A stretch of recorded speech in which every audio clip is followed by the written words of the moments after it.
Okay, ready to dive deep. We're tackling Love is Letting Go of Fear by Dr. Gerald Jampolsky. Big title, and let me tell you, he's tackling some seriously big ideas. Absolutely, and tackling is the right word. Jampolsky isn't messing around with just thinking happy thoughts. He's giving us a whole new way to see the world, a whole new reality, really. That's what got me. When I saw A Course in Miracles in his bio, I thought, not sure about this. But then Mother Teresa's giving him advice. Okay, I'm in. That's Jampolsky for you, these amazing stories mixed with truths that hit you right here. And you can tell he lives this stuff. It's not just theory, which makes those 12 lessons even more interesting. Right. Those 12 lessons are a big part of his framework. But even before we get to that, what's the foundation he's building on? Simple. Love is the real deal. Fear. That's all us. We make that up. We aren't born afraid. We learn it along the way. Okay, but how do you unlearn a lifetime of fear? That's got to be a process. He starts with the past. All that baggage we carry around, anxieties, regrets, the what ifs.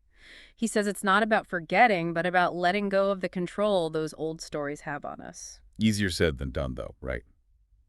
What's that look like in the real world? There's this really powerful story about parents with a son in a mental hospital. It'd be so easy to get stuck in the guilt, the fear, the what if we had done this differently, but Jampolsky tells them to visualize letting go.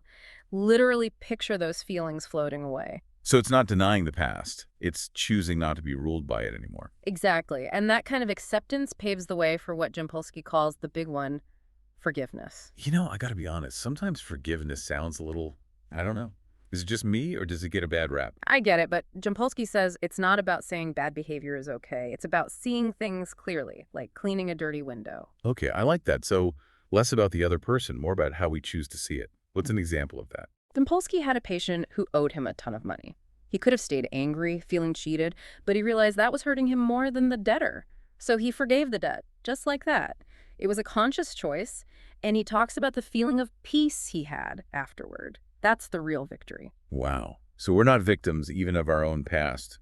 We have a choice in how we see the world. And it gets even more interesting. Jampolsky says we aren't just watching life happen, we're creating our own reality with our thoughts. Hold on, creating our reality. How's that work? Think about it. Most of us think, this happened to me, so now I feel this way. He says, flip it. Our thoughts are the cause, our feelings are the effect. Change the thought, change your reality. Whoa. Okay, that's a lot. Example. How does changing your thinking really change things in the real world? Jampolsky was terrified of tuberculosis. Ironic for a doctor, right? Knowing the facts didn't erase the fear. It wasn't until he had to help a really sick TB patient that things shifted for him. Having to take action, that pushed the fear aside. Exactly. He went from, I'm going to get sick, to, this person needs me. And in that moment, it became about compassion, not fear. Our inner world is more powerful than we think, huh? Like we talk about mindset, but Jampolsky's saying it's literally controlling our experience. And he connects this to what he calls the law of love. All right, now we're going deep. Law of love. What's that all about? It's the opposite of that never enough feeling. Like you're always chasing love, success, whatever it is.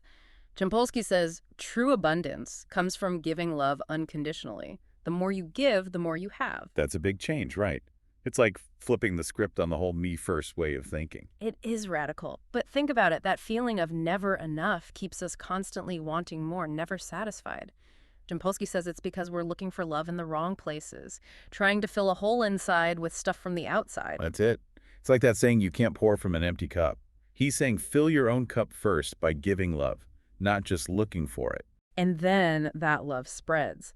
He talks about a letter from a woman named Rita. She lost her teenage daughter to leukemia. It's heartbreaking. But she found comfort in helping another family going through the same thing. So even in her grief, she gave love instead of turning inward. And that's where she started to heal, in reaching out, making something meaningful out of her pain. It's just like that lesson, all that I give is given to myself. It's not about having less, it's about there being more. Wow. Okay, we got to talk about those 12 lessons. There's so much good stuff there. I am determined to see things differently. Really stuck with me. It's like the basis for everything else. It's huge. It's about realizing we can choose how we see things. It's not fixed. And those beliefs we have, those stories we tell ourselves, they can either trap us or set us free. Like we're wearing these messed up glasses and he's giving us a new prescription.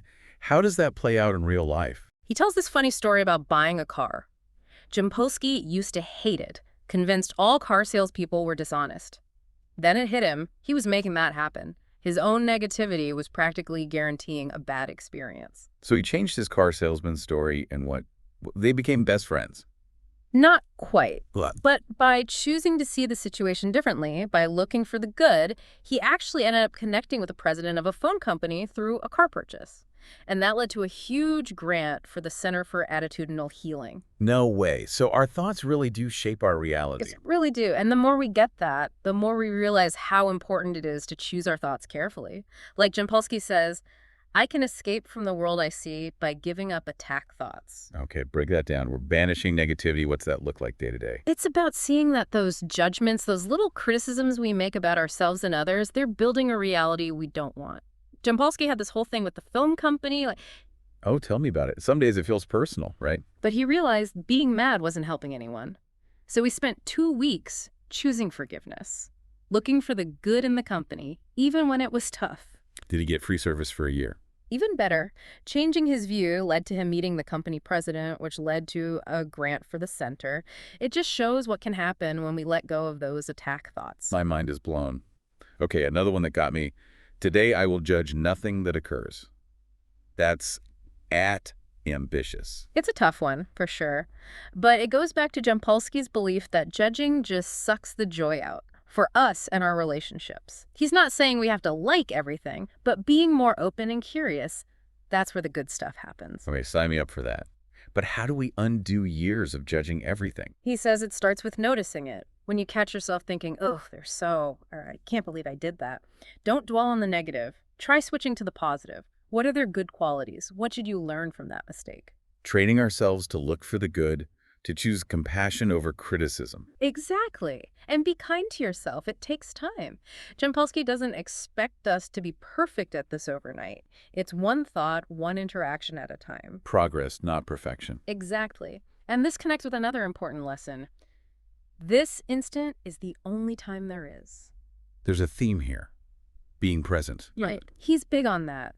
He believes we suffer when we dwell on the past.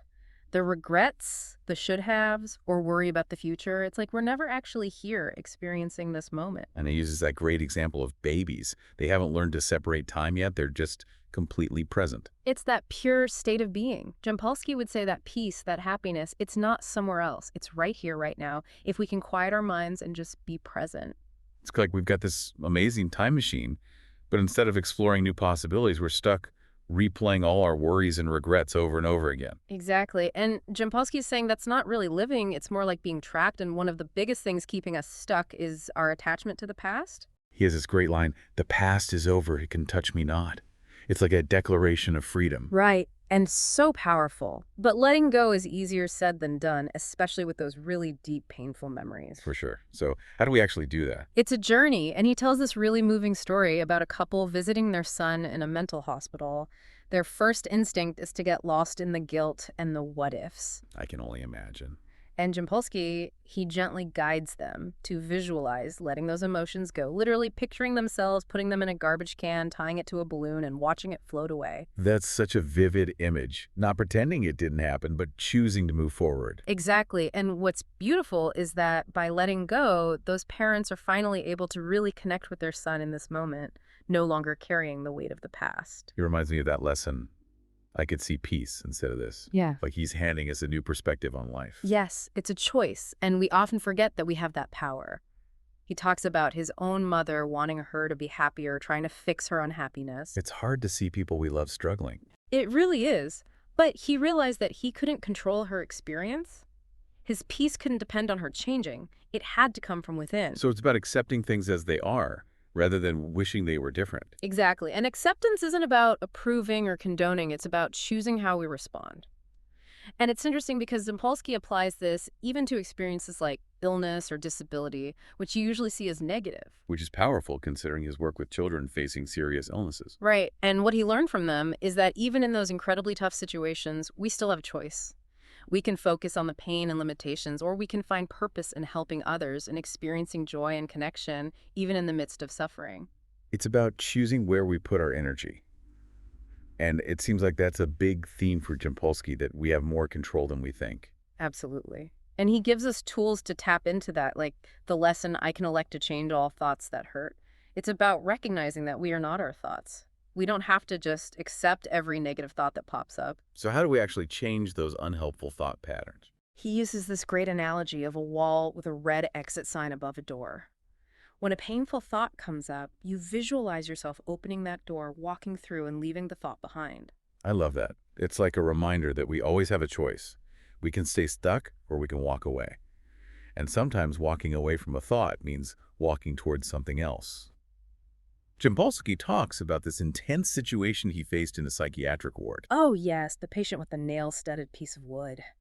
Talk about a moment where fear could have taken over. Our instinct in those situations is usually fight or flight. But what does Jampolsky do? He responds with vulnerability. It's incredible. He tells the patient, I'm actually really scared right now. And that honesty, that willingness to be vulnerable, it completely changed the situation. Because at that moment, they were two human beings connecting, not doctor and patient. Exactly. Ugh. And the situation de-escalated.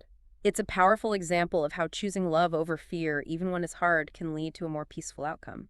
It speaks to the power of human connection, of meeting people where they are with understanding and compassion. Wow, this deep dive has been amazing. Jampolsky's message is so clear. We're not just along for the ride, we're the ones behind the wheel. We have the power to choose our thoughts, our reactions, our reality.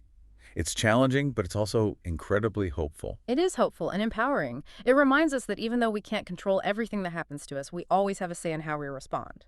And maybe, just maybe, by choosing love, choosing forgiveness, choosing to see the world through that lens of radical compassion, we can actually help make the world a more loving place. And that's something worth thinking about.